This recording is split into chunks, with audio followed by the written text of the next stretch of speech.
Hello guys, welcome to my channel.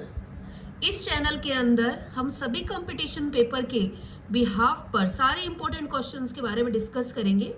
सबसे पहले मैंने स्टार्ट किया है कंप्यूटर के अंदर। सबसे पहले हम स्टार्ट करेंगे कंप्यूटर के इंपॉर्टेंट क्वेश्चन जो पेपर में आने के बहुत ज़्यादा चांसेस हैं। ये सारे क्वेश्चन इंपॉर्टेंट है। कंप्यूटर आज के डेट के अंदर सभी competitive exam like Delhi police, Rajasthan police, REET, CGL, Patwar, इसके अलावा मैं कह सकती हूँ एलडीसी के अंदर, नीट के अंदर, आरएस, आईएस, जिस भी फील्ड, जिस भी डिपार्टमेंट के अंदर कंप्यूटर क्वेश्चन आ रहे हैं उन सब के लिए ये कंप्यूटर के क्वेश्चन बहुत ज़्यादा इंपॉर्टेंट है।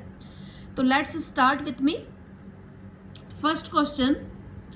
अब सबसे पहले इस पूरे स्क्रीन जो आपको पूरा एक साथ स्क्रीन पे शो आ रहा है उसका स्क्रीनशॉट ले लीजिए ताकि हम आगे वन बाय वन डिस्कस कर पाए इजी वे में। होपफुली आप सबने स्क्रीनशॉट ले लिया होगा। So let's start with me. जब एक बार आप उपयुक्त प्रोग्राम और जरूरी डाटा उपलब्ध करा देते हैं तो कंप्यूटर को इंसानी हस्तक्षेप की आवश्यकता नहीं होती। यह लक्षण कहलाता है। I repeat again. जब एक बार आप उपयुक्त प्रोग्राम और जरूरी डाटा उपलब्ध करा देते हैं, इट मीन्स अगर हमने हमारे कंप्यूटर के अंदर प्रोग्राम और डाटा जो भी देना है हमने उनको दे दिया है तो कंप्यूटर को वापस मेड इंसानी हस्तक्षेप की कोई आवश्यकता नहीं होती। यह लक्षण कहलाता है। ऑप्शन ए है एक्यूरेसी, ऑप्शन बी है रिलायबिलिटी, ऑप्शन सी है वर्सेलिटी, ऑप्शन डी है ऑटोमेटिक। इन सबको डिस्कस करने से पहले अपन समझ पाए A B C D option क्या कह रहा है। एक्यूरेसी, एक्यूरेसी का मतलब क्या होता है? एक्यूरेसी का मतलब होता है शुद्धता। शुद्धता यानी कि आपका 100% डाटा शुद्धता होना चाहिए। जैसा आपने इनपुट डाला है वैसा वैसा अपन को आउटपुट में मिलना चाहिए। इससे कहा जाता है एक्यूरेसी। सेकंड बात करते हैं अपन रिलायबिलिटी। रिलायबिलिटी का मतलब ये होता है कि जो आपने क्वेश्चन दिया है वो कंप्लीटली उसी चीज के रिलायबल हो जिसमें आपने क्वेश्चन दिया है। अब इससे भी कोई लेना देना नहीं है, आपकी एक्यूरेसी से भी कोई लेना देना नहीं है, क्योंकि एक्यूरेसी भी इंसानी हस्तक्षेप से कोई लेना देना नहीं है।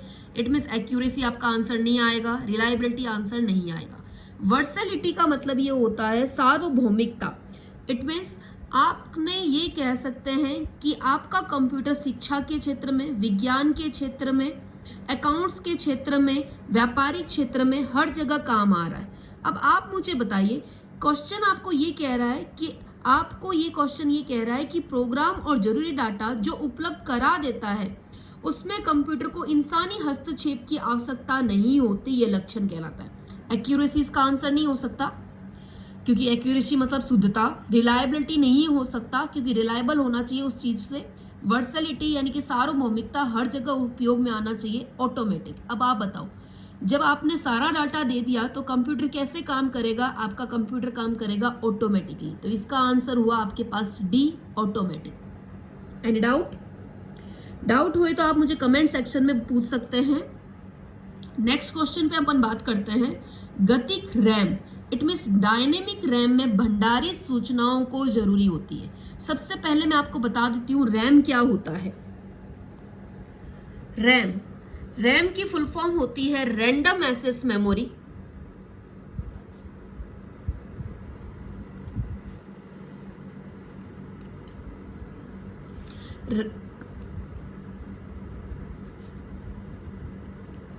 Random access memory. Random access memory को एक नाम दिया जाता है अस्थायी मेमोरी। अस्थायी मेमोरी इसलिए कहा जाता है क्योंकि इसमें लाइट कट होते ही इसके लिखे हुए कंटेंट्स मिट जाते हैं। दूसरा, इसको नाम दिया जाता है वर्किंग मेमोरी क्योंकि आप जितना भी काम करते हो वो सारा काम किसमें होता है? रैम। तीसरा, इसे कहा जाता है वोलेटाइल मेमोरी, परिवर्तनशील memory.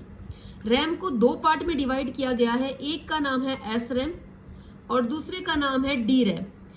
S RAM full form बोले तो static random access memory. D RAM की फुल फॉर्म है डायनेमिक रैंडम एक्सेस मेमोरी।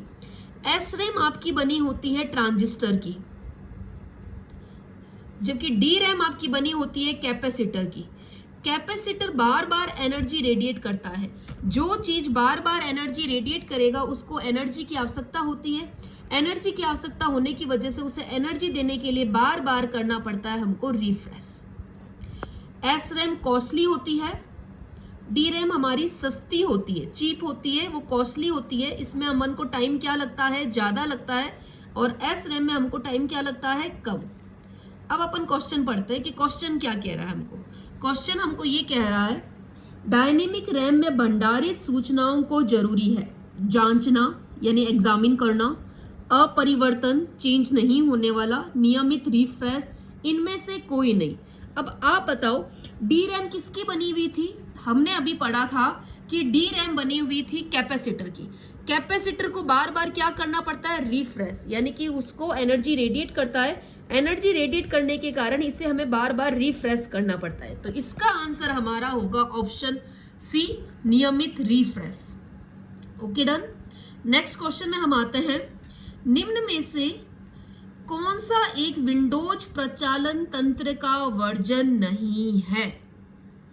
निम्न में से कौन सा एक विंडोज प्रचालन तंत्र का वर्जन नहीं है?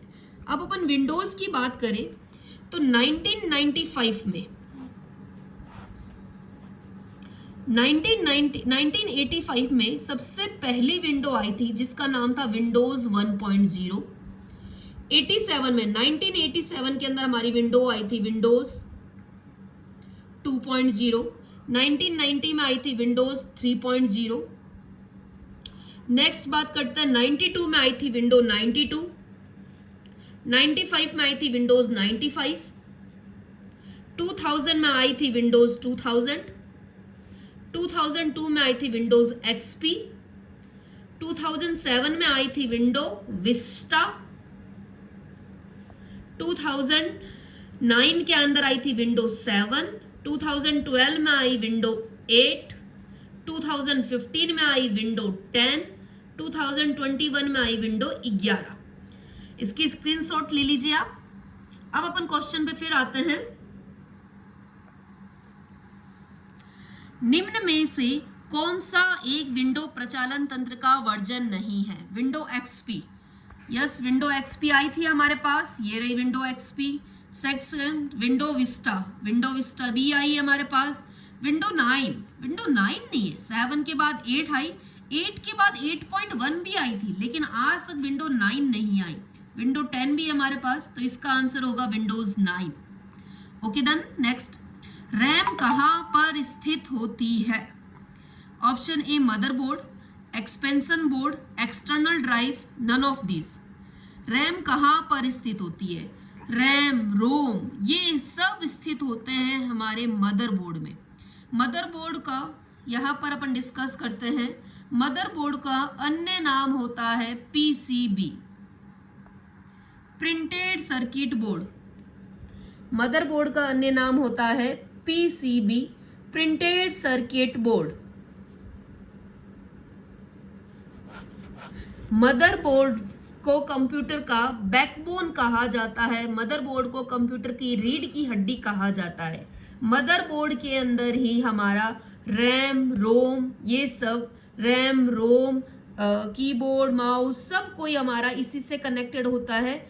मदरबोर्ड में एक्स्ट्रा स्पेस भी दिया जाता है, उस स्पेस का नाम होता है एक्सपेंशन बोर्ड, ताकि अगर हमको रैम बढ़ानी है तो हम रैम और भी इंक्रीज कर सकते हैं। अब वापस क्वेश्चन पे आते हैं, रैम कहां पर स्थित होती है?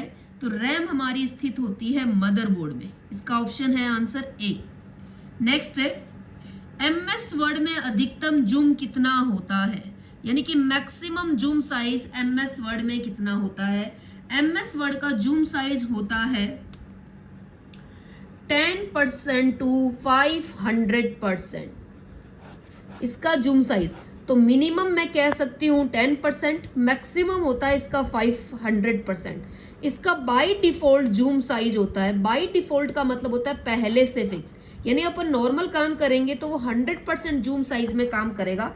इसको हम रिड्यूस करा के 10% पर भी ला सकते हैं और मैक्सिमाइज करके इसको 500% पे भी ला सकते हैं। ये तो बात हुई एमएस वर्ड की। किसकी बात हुई? MS वर्ड भी। अगर सेम बात अगर MS एक्सेल में हमारे पास क्वेश्चन पूछा जाता तो उसका मिनिमम है 10% से लेकर 400% तक, और अगर हमसे MS पावर पॉइंट का यही क्वेश्चन पूछा जाता